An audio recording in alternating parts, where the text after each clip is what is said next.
I think I want to start to take an opportunity at the beginning of videos like this. I don't know how many I'll do to engage with who I think maybe I'm talking to, kind of try to put some personal friends, put your energy in the audience so that I can like use you as the person you are in my imagination and how I might imagine you hearing me. And right now I'm thinking about, I already named a few people in a different take, but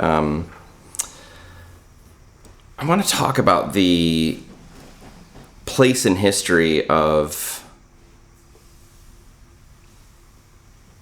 token-gated access, including, but obviously not limited to, condition-based decryption in the context of how it fits with the lineage of bluegrass in particular, because that's what I'm kind of interested in, and I think some others in the threshold world are as well, and certainly throughout blockchain tech. But also try to understand what it is that connects those lineages, which is, I think, not immediately evident. So that's what I want to kind of try to hone in on here. And I'm thinking about cats like Jonathan Palmer, as I say that, and Kieran Always, and RJ, and Ryan, and Ashley, who I've been kind of having good grooves with regard to thinking about publishing paradigms. Ashley of Threshold DAO. And a lot of other people, Nico, been enjoying the vibe. I don't interact with Nico that much, but I mean, you're on my mind right now, my man. And Lauren and Griff, who've been like amazing eyes at some of my shows recently. And I there's several people I'm not naming that's probably as I'm talking, I will like imagine the perspective of. In fact, you know, some folks at NewsCypher, Arj and Derek and David, who have taken on a lot of the, you know, just intense energy roles, decision-making roles. You know, you all too are on my mind when I think about the landscape of, you know, for where these thoughts belong. So I think like probably the place to start is to understand the historic role, and Skyler too, is sitting right in front of me. You're really more than anyone, you know. I mean, you're literally right here, you know. All the other people I just named, you are, assuming you watch this at some point, I've got an imaginary version of you, but Sky, I've got a real version of you. Oh, I'll be watching it. So I think like a good place to start is to understand what traditional means in traditional music.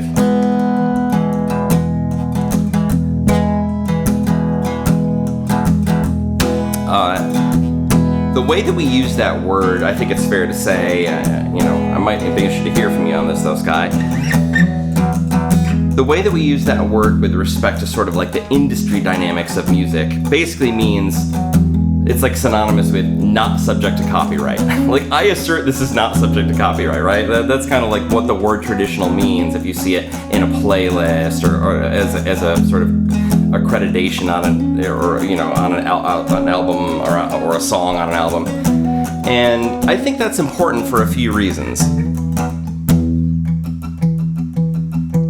The most obvious one, although it might be counterintuitive, is that for a long time, bluegrass, let's use that word, and we'll hone in on what that means in a moment, has lived as part of its definition outside the copyright industrial complex. And, you know,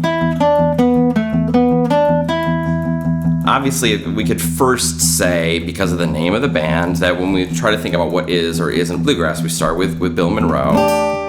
And I've been listening to bluegrass quite a bit the last, only like a couple years. You know, it's certainly not the mainstay of my guitar yet. I'm looking forward to it getting there. But it's only recently that I've come to understand how radical Bill Monroe was. It sounds weird to say, I think, if you haven't really delved into it. Corey Walker, who recorded with us, kind of admonished me in a sense, and he was like, what did he say? It's dirty. I was like, I don't know if I love, I love bluegrass, but I don't know if I love Bill Monroe. I said this to Corey Walker, who I consider to be one of the greatest alive today. This was amazing to play with him. And he was like, oh yeah, man, it's dirty, is what he said.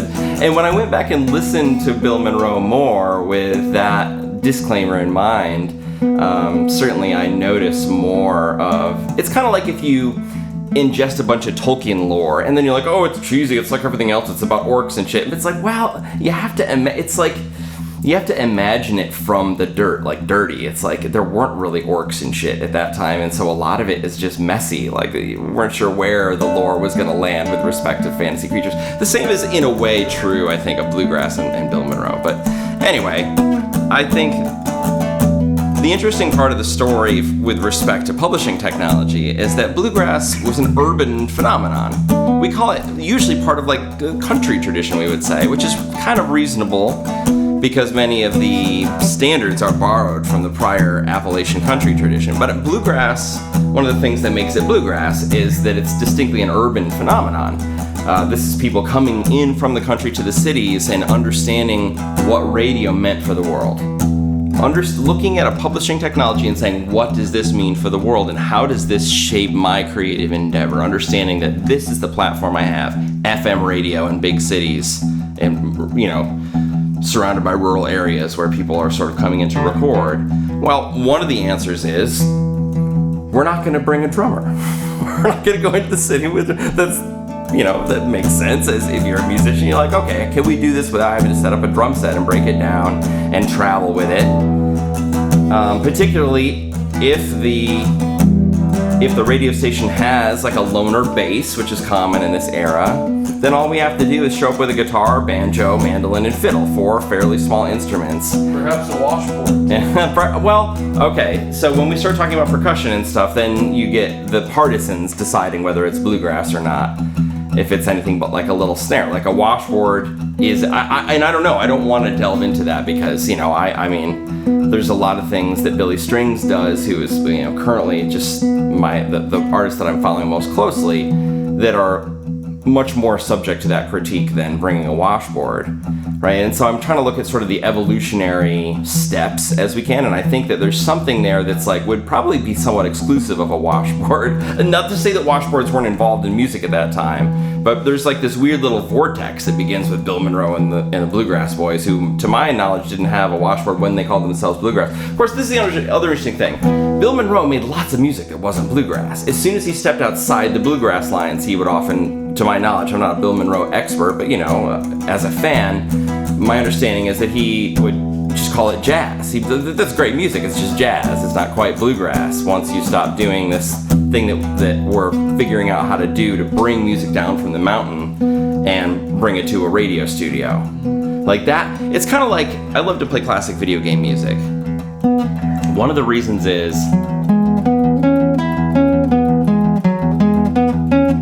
that the 8 and 16-bit limitations force some very interesting orchestral situations to have to unfold.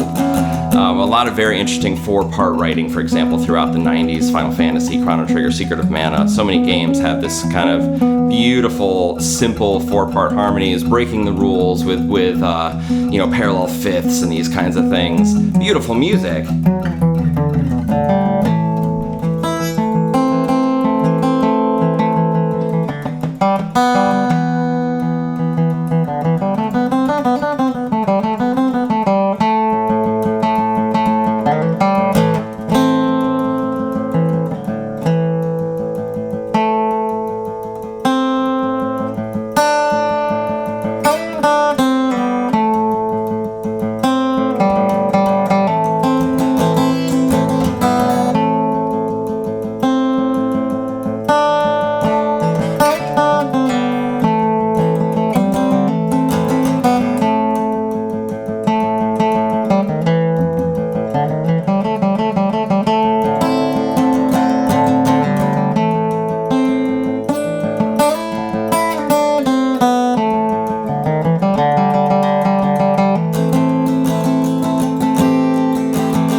find some like modified Final Fantasy IV energy there. I kind of look at the way that, you know, it's a distant borrow, but just trying to sort of play in the way that the Super Nintendo has to render the notes, you know. A lot of droning stuff too. Like this is, I'm riffing on main theme from Final Fantasy IV here, but in a sense it's kind of a droning piece in A minor until it hits that D.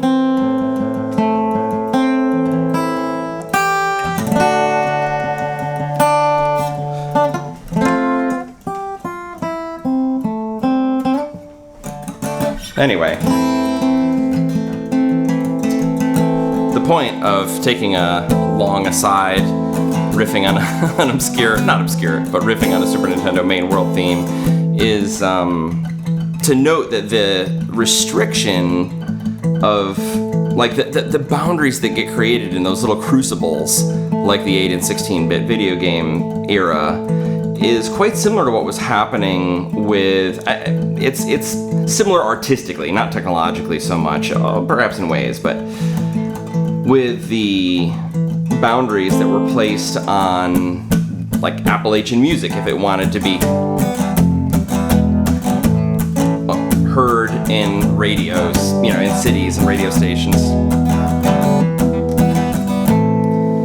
If you, have you ever seen the documentary Down from the Mountain? That's another one we gotta watch. It's brilliant. It's just a great place that someone pointed a camera at. It's a lot of interviews. It's essentially a loose documentary. It's more just a series of interviews and concert, all regarding the "Oh Brother, Where Art Thou" soundtrack. And it's amazing. It captures wonderful moments with many of the principals, and then a concert that's from the Ryman, actually. From the Ryman. That sounds amazing. Yeah, it's good. It's worth a watch. At the beginning, if I recall correctly, there is an interview at the Grand Ole Opry with Ralph Stanley. He's like on a radio show about to appear. Maybe it might have been when he was inducted, although it seems like it was late for that. I don't know. And the host, it's a very interesting exchange. The host asks, I believe he says, "Ralph, when did you begin calling your music bluegrass?" Now that's an interesting way to frame a question already. When did you begin calling your music bluegrass? Not when did you start playing bluegrass? That would be a completely different question. And it felt very intentional. And I'd love to see the rest of the interview, because Ralph Stanley's answer was also very intentional and kind of telling. He said, "Well, I think it goes a little further back than what they call bluegrass now." That's what he was saying. So what he's describing is kind of, I think, parallel lineages of this music that were side by side becoming subject to a sort of compression and transit regime, figuring out how does this music, this really fast-paced string, highly technical, highly educated. I think, frankly, a lot of these guys probably had the best instruments in town too, and they're showing up at a radio station. It's sort of a break from the country tradition that I think came before that. You had I think a certain cadre of really awesome pickers that were like, I'm going to the city, right? Starting in whatever I don't know if it's the 20s, but starting in the 30s and becoming really a thing in the 60s, in the early 60s. Like, so these decades suddenly become like, what I'm going to do is go to the city, find the radio station, or during that time you have this evolution of this style of band where you've all got instruments you can wear, you can walk in and stand around a can. The mandolin is going to play the chucking part, the bass is going to play a booming part, and everyone's going to participate equally in making the rhythm, because we're not going to bring a drum kit. And I think that probably seemed pretty radical at the time. I would think the old country dudes probably were like, what is this guy doing? Right? Like, this is so like...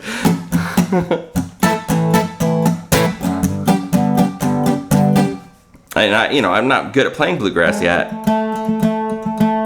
It's something I have a lot of fun doing, but it's, I've been playing guitar 20 years, but bluegrass for only not even a couple, year and a half, really. And I'll pick a little Salt Creek.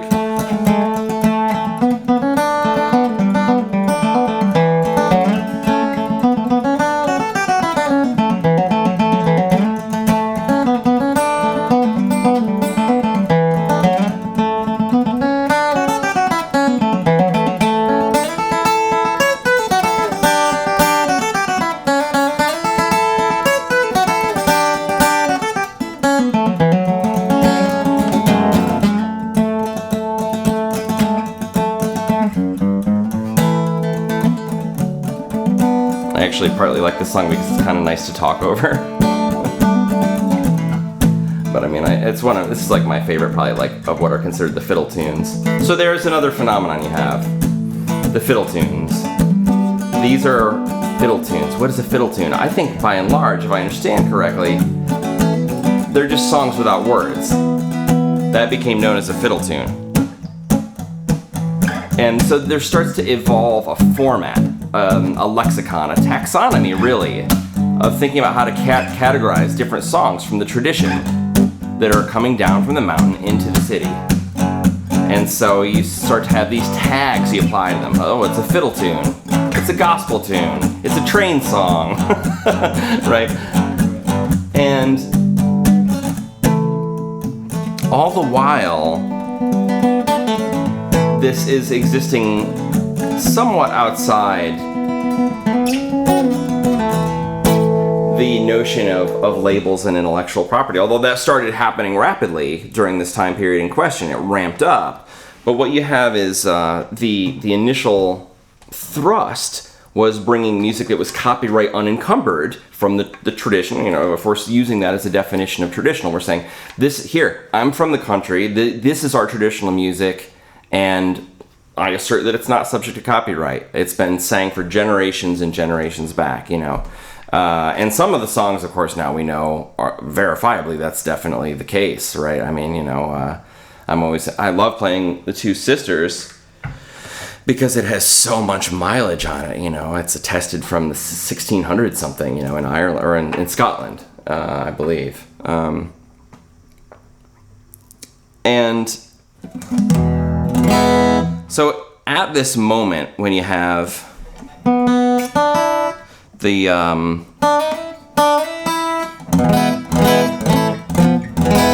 this music coming down from the mountain into the studios, into the radio, meeting technology with a new distribution method in the absence of a copyright industrial complex, you have this whole formula that feels an awful lot like the world today. You have this iteration of this cycle of this music that appears to be happening over and over again. And at this moment, this young guy, this banjo player, Jerry Garcia, who, we mostly think of him, of course, as a rock and roll guitarist, but, or whatever. I mean, obviously country and bluegrass. I don't know if we mostly think of him that way, but that's the way his character is in the popular zeitgeist. I don't really know him that way because I am more of a bluegrass fan than a Grateful Dead fan, but, this guy starts following Bill Monroe around and say, hey, I'm going to go on tour. I'm going to be in the front row every night. And for the first time now, we've got another technological iteration, which is Jerry says I can bring a tape recorder. And he starts taping Bill Monroe shows. Now, this is just incredible. Capturing, that's fairly novel at the time. The idea that you're going to have fans going around, we're talking about like 63 probably. I think they eventually met in 63 or 64. I don't know whether the caravanning was before or after that, but you have a phenomenon where you have fans being able to capture the sound and make an impression on an analog media of a concert. That's heretofore unprecedented as far as we know. Basically, it's new, at least it's novel. I mean, there are some super amazing recordings like the Poet Lazarus that's on the Oh Brother Where Art Thou soundtrack that I think is attested from the 20s even, or early 30s maybe. But that's a different thing than fans starting to follow around and record. And I don't know if it's needless to say, but it feels needless to say, the subsequent decades spawned an incredible culture of taping shows, with Grateful Dead fans following the Grateful Dead around, taping shows and recording over and over again some of these old traditional songs being sung to a super enthusiastic audience. So now we've got radio, tape recording, both of them having a culture surrounding them that lives outside, in some sense, any industrial complex with respect to intellectual property. And then, at some point, the internet starts to be a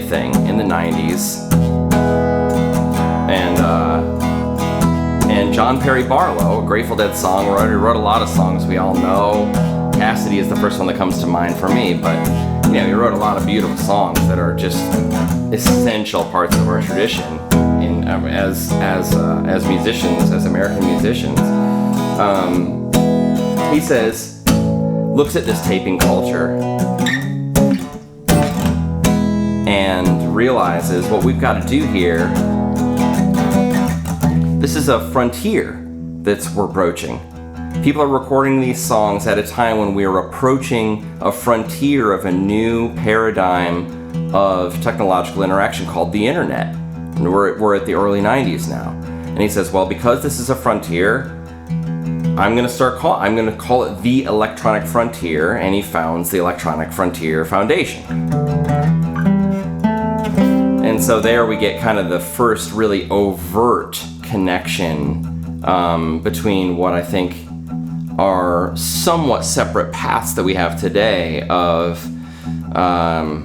cypherpunk politics and technological notions of the evolutionary structure of reality being separate from the musical progress of bluegrass. But I think there was a couple of moments, and that's one of them, where they actually were part of that same crucible, was in the founding of the Electronic Frontier Foundation.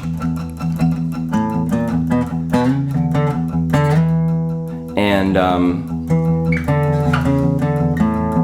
not far behind it, you have archive.org, for example. You have these kind of nonprofit, and archive.org now, of course, is a brilliant repository of the very music we're talking about, the unrivaled repository. They recently did a brilliant project preserving like 78 RPM records. I don't even know that much about records, but preserving records that really needed to be preserved. And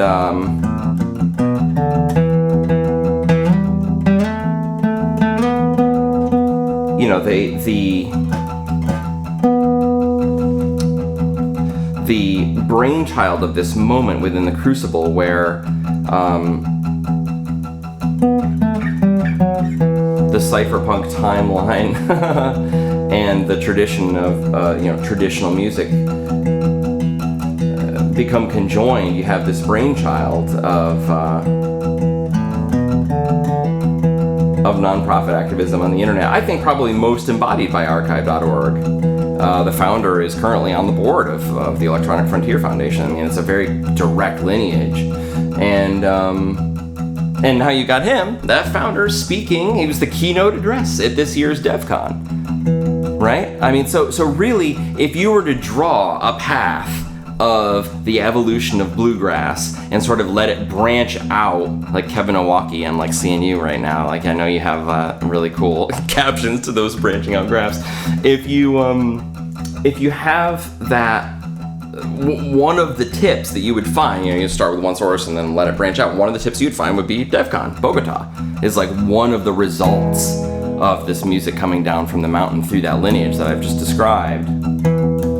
And so this gives us an interesting opportunity right now, an interesting moment to think what is when radio inspired this particular type of ensemble, and then fans went around realizing the archival need and did the taping movement, and now what we have with archive.org and the 78 RPM preservation, what is our role in this moment of Byzantine fault-tolerant decentralized technology? What does the publishing rubber meeting the road look like, and what constriction does it maybe put? I think this is a fascinating question, and it seems obvious to me that the publishing technologies, chiefly threshold access control, are right at the question mark of that.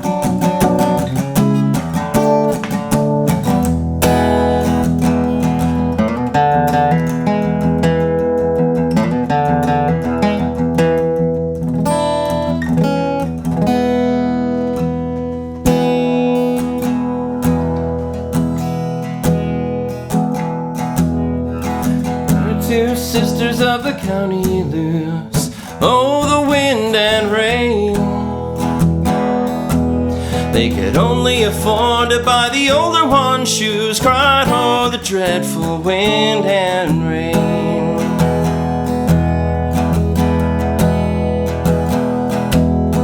They both had a love of the miller's son. Oh, the wind and rain. But he was fond of the barefoot one. Cried, oh, the dreadful wind and rain.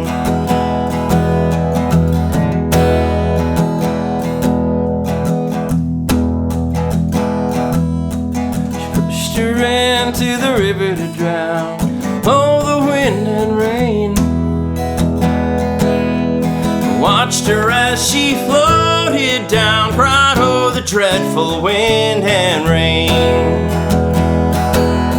She floated till she come to the miller's pond. Oh, the wind and rain. Dead on the water like a golden swan. Cried, oh, the dreadful wind and rain.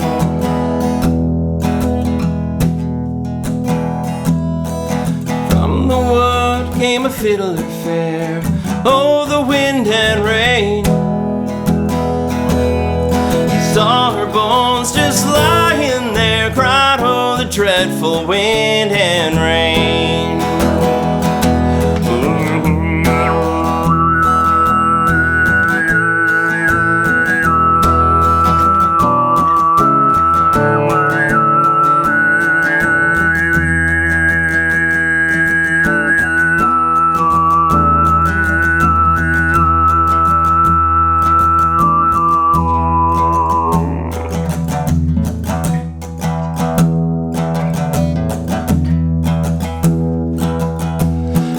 Fiddle case out of her dready hair.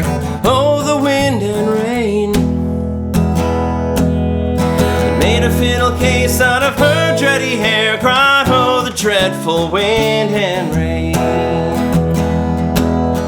He made tuning pegs of her long finger bones. Oh, the wind and rain. He made tuning pegs of her long finger bones. Cried, oh, the dreadful wind and rain.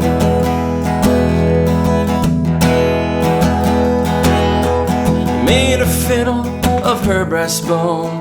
Oh, the wind and rain. Made a little fiddle out of her breastbone. Cried, oh, the dreadful wind and rain. But the only tune that that fiddle would play was, oh, the wind and rain. The only tune that that fiddle would play was, oh, the dreadful wind and rain.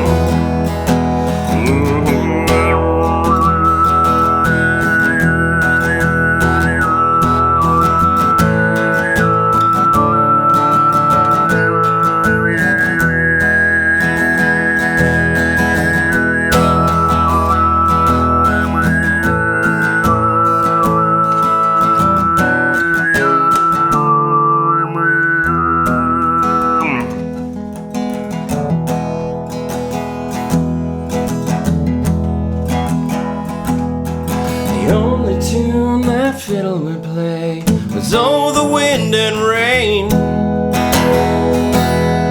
The only tune that that fiddle would play was, oh, the dreadful wind and rain.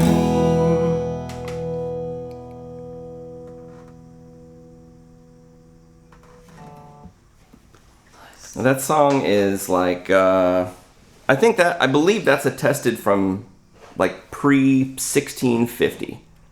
That song. It's amazing that it's held up so strong. Yeah. I mean, you know, it changes quite frequently. It's refreshed by this iteration that I'm talking about. What I just played is not the same that you would probably hear in the sort of taping Jerry Garcia iteration from, let's pick 1980, which is probably not the same that you'd hear from the Radio Down from the Mountain iteration, which is, let's say, 1960 or something. If you follow them back, you actually find that the song is so alive and so evolving because it lives on this lifeblood of technological and humanitarian interaction outside the copyright industrial complex. So I think that right now we have this opportunity to be at the forefront and make these high leverage inventions that foment the next stage of this. And what I want to see come from this soon, I hope,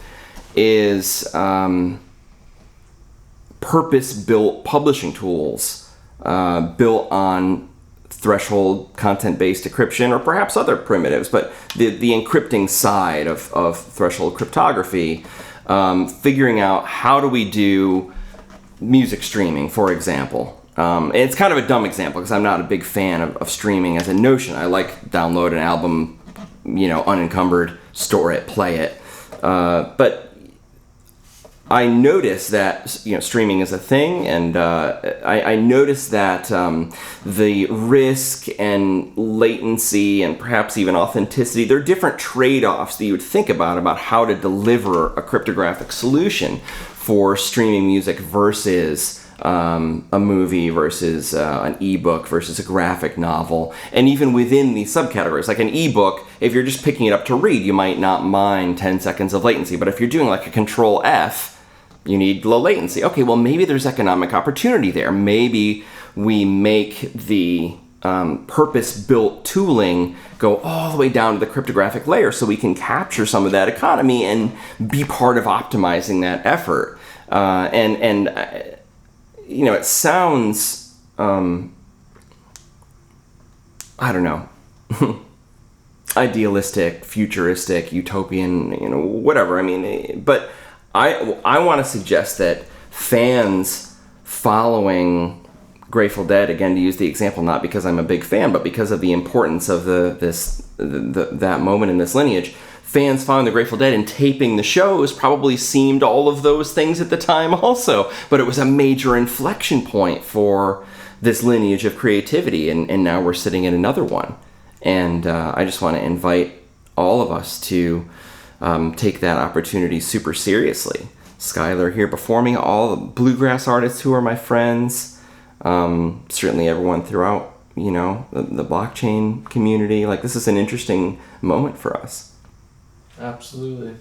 So that's about all I've got for the moment. Absolutely. Cool. Well, thanks for recording this.